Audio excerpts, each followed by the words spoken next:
Assalamualaikum warahmatullahi wabarakatuh. Welcome back to the Sister Channel. Baiklah, kali ini The Sister akan membahas mengenai video pembelajaran sejarah Indonesia kelas 11, yaitu pada bab 2. Kali ini kita akan membahas materi mengenai perang melawan kolonialisme. Di sini ada materi yang berjudul mengevaluasi perang melawan keserakahan kongsi dagang pada abad ke-16 sampai ke-18. Jadi subbab di sini kita akan membahas mengenai perlawanan Trunajaya, yaitu Sultan Agung versus J.P. Queen. Baiklah, kita langsung saja. Pemberontakan Trunajaya atau Perang Trunajaya, juga dieja sebagai pemberontakan Trunojoyo, adalah pemberontakan yang dilakukan oleh bangsawan Madura, yaitu Raden Trunajaya dan sekutunya, pasukan dari Makassar, terhadap Kesultanan Mataram yang dibantu oleh perusahaan Hindia Timur Belanda atau istilahnya VOC di daerah Jawa pada dekade 1670-an dan berakhir dengan kemenangan Mataram dan VOC. Yang pertama, sejarah perlawanan Trunajaya. Sekitar tahun 1649, di Madura ada seorang bangsawan yang bernama Raden Trunojoyo. Sang Raden melakukan pemberontakan terhadap pemerintahan Amangkurat I dan II dari Mataram yang memerintah dengan keras dan bekerja sama dengan VOC.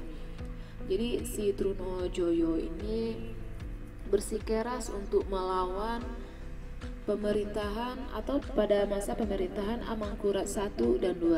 Hal ini terjadi karena si raja itu bekerja sama dengan VOC dan mereka pun melakukan beberapa tindakan yang sangat bertolak belakang dengan keinginan bangsa Indonesia pada saat itu.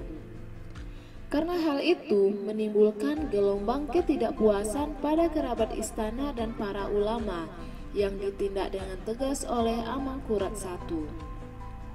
Pertentangan yang demikian hebat antar Amangkurat I dan para ulama bahkan akhirnya berujung pada penangkapan, sehingga banyak ulama dan santri dari wilayah kekuasaan Mataram itu dihukum mati oleh si Raja Amangkurat ini.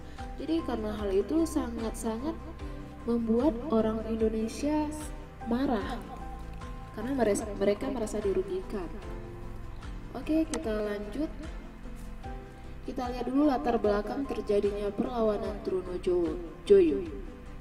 Perlawanan ini berkobar pada tahun 1674 sampai 1679. Ketika itu tahta kerajaan Mataram diduduki oleh Sunan Amangkurat I sebagai pengganti dari Sultan Agung. Sunan Amangkurat I memiliki sifat yang sangat tidak disenangi oleh rakyat, yaitu dia sangat kejam dan sewenang-wenang terhadap rakyat Indonesia. Bahkan ia juga dijuluki sebagai pengkhianat, padahal dia adalah raja dari salah satu daerah di Indonesia. Namun di sini dia sangat dekat dengan VOC, jadi dia bekerja sama dengan kongsi dagang pemerintahan Hindia Belanda. Pemberontakan Trunojoyo diawali dengan penculikan Cakraningrat II yang kemudian diasingkan ke Lodaya di daerah Kediri. Tahun 1674, Trunojoyo berhasil merebut kekuasaan di Madura. Dia memproklamirkan diri sebagai Raja Merdeka di Madura Barat dan merasa dirinya sejajar dengan penguasa Mataram kala itu. Pemberontakan ini diperkirakan mendapat dukungan dari rakyat Madura karena Cakraningrat II dianggap telah mengabaikan pemerintahan. Jadi di sini Trunojoyo mendapat dukungan dari rakyat Madura. Laskar Madura pimpinan Trunojoyo kemudian juga bekerja sama dengan Kareng Galesong atau pemimpin kelompok pelarian warga Makassar sebagai pendukung dari Sultan Hasanuddin yang telah dikalahkan oleh VOC. Selain itu, Trunojoyo juga mendapat dukungan dari Panembahan Giri dari daerah Surabaya yang juga tidak menyukai Amangkurat I karena tindakannya terhadap para ulama dan penentangnya. Jadi di sini Trunojoyo sudah mendapat dukungan penuh baik itu dari pendukung di Makassar maupun di daerah Surabaya. Jadi itu menambah kekuatan bagi Trunojoyo untuk melawan si raja yang Amangkurat I ini. Nah, ini adalah sosok-sosok yang kita bicarakan di dalam perlawanan Trunojoyo ini. Ini adalah Sultan Agung Raja Mataram. Kemudian ini adalah Trunojoyo, si pahlawan bagi bangsa Indonesia kala itu. Kemudian ada JP Choi. Kita lanjut ya. Di sini kemenangan Trunojoyo itu berhasil diambil alih oleh Trunojoyo, daerah kekuasaan yang di kala itu dikuasai oleh raja yang dikenal dengan dekat dengan Belanda. Dengan bantuan putra-putra Madura, Makassar dan Surabaya, Trunajaya dapat menguasai seluruh Jawa Timur dan sebagian Jawa Tengah.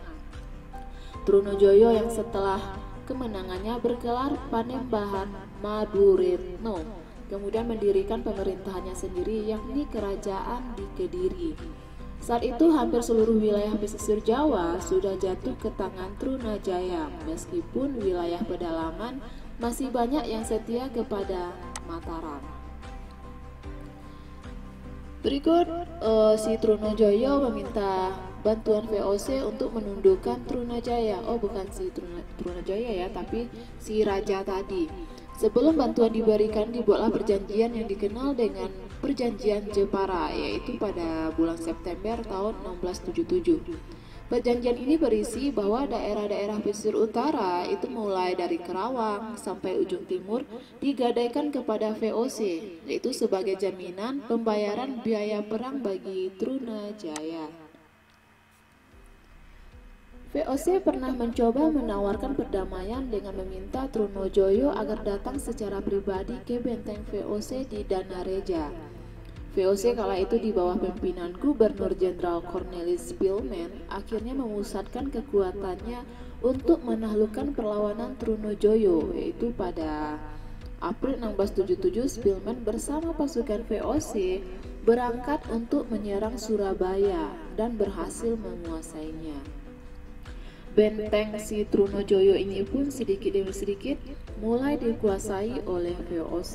Jadi VOC mulai berkuasa. Kemudian pada akhirnya Trunojoyo dapat dikepung dan menyerah di lereng Gunung Kelut pada tanggal 27 Desember tahun 1679, yaitu kepada Kapitan John Kerr. Kemudian Trunojoyo diserahkan kepada Amangkurat II yang berada di Payak atau di daerah Bantul, yaitu pada 2 Januari 1680 Amangkurat ini menghukum mati Trunojoyo dan sejak itulah Mataram berada di bawah kekuasaan VOC. Jadi di sini VOC tetap memenangkan peperangan ini. Meskipun Trunojoyo sudah mati-matian membela daerah kekuasaannya, tapi kita tetap kalah ya. Dengan padamnya pemberontakan Trunojoyo, Amangkurat II memindahkan Karton Pleret yang sudah ambruk ke Kertasura. Mataram berhutang biaya peperangan yang sedemikian besarnya kepada VOC sehingga akhirnya kota-kota pelabuhan di pesisir utara Jawa diserahkan sebagai bayarannya kepada VOC. Cakraningrat II juga diangkat kembali oleh VOC sebagai penguasa di Madura dan sejak itu VOC pun terlibat dalam penentuan suksesi dan kekuasaan di Madura. Jadi si Cakra ini naik tahta lagi karena dia tunduk kepada VOC sehingga dia diangkat lagi menjadi raja di daerah sana. Nah, ini adalah sosok dari Raden Trunojoyo atau Raja Madura yang melawan Mataram. Lahir pada tahun 1649, dia merupakan cucu Cakraningrat I atau Bupati Madura di era Sultan Agung. Ia melakukan perlawanan terhadap Amangkurat I karena dia tidak ingin melihat Amangkurat ini yang bertindak keras dan semena-mena terhadap rakyat Indonesia. Kemudian tahun 1674 dia memproklamirkan diri sebagai Raja Madura yang menguasai daerah Mataram. Kemudian pada tanggal 2 Juli 1677, Trunojoyo merebut istana Mataram. Amangkurat I meninggal dunia dalam pelariannya dan diangkatlah Amangkurat II sebagai raja berikutnya untuk membantu VOC melawan Trunojoyo. Kemudian pada tahun 1679 Trunojoyo ditangkap, kemudian dia dihukum mati. Nah, inilah sejarah singkat mengenai Trunojoyo. Ini harus kita ingat ya, tanggal-tanggal penting di sini. Oke, sekian mengenai perang melawan kolonialisme, tepatnya mengenai pemberontakan yang dilakukan oleh salah satu raja Madura. Jika ada yang ingin ditanyakan, silakan komen di bawah. Kemudian untuk mendukung channel ini, silakan di subscribe, like, comment, and share. Thank you. Sampai jumpa di video-video selanjutnya.